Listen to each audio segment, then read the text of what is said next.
இங்கே பார்க்குறதுக்கே ரொம்ப பியூட்டிஃபுல்லா இருக்குல்ல இந்த பூ. இந்த மரத்தோட பேர் வந்து மவ்வா மரம்.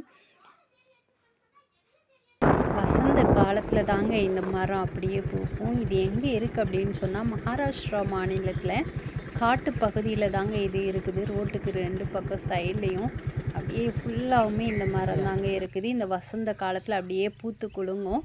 இந்த மரத்துக்கு அடியில நாம போனோம் அப்படின்னு சொன்னாலே, பதநீர் வாசம் அடிக்குமாங்க. அதோட இந்த பூவை சாப்பிட்டாலும் பதநீர் வாசம் தான் அடிக்குமா. இதில் நிறைய மருத்துவ குணங்கள் இருக்குது அப்படின்னு சொல்கிறாங்க. ஆனால் அளவாக சாப்பிட்ணும். அது அளவுக்கு மீறி சாப்பிட்டோம் அப்படின்னு சொன்னால் அடி மயங்கி கீழே விழ வேண்டியது தான். இந்த மக்கள் என்ன பண்ணுறாங்கன்னா, காலையிலே கீழே உதிர்ந்து கிடக்கும் இல்லையா, அதிகாலையிலே போய் வெயில் வர்றதுக்கு முன்னாடி அதை போய் பிறக்கி கிலோ கணக்கில் அதை விற்பாங்களாம்.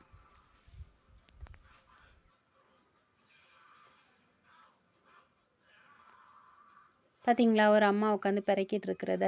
பெரக்கி அப்படியே காய போட்டு அதை கிலோ இவ்வளவு அப்படின்னு சொல்லி நல்ல ரேட்டுக்கு எடுப்பாங்களாங்க. இதில் என்ன தயாரிக்கிறாங்க அப்படின்னு சொன்னால், சாராயம் தயாரிக்கிறதுக்கு தாங்க இந்த பூவை யூஸ் பண்ணுறாங்களாம். நீங்கள் இந்த மரத்தை பார்த்துருக்கீங்களா? பூவை பார்த்துருக்கீங்களா?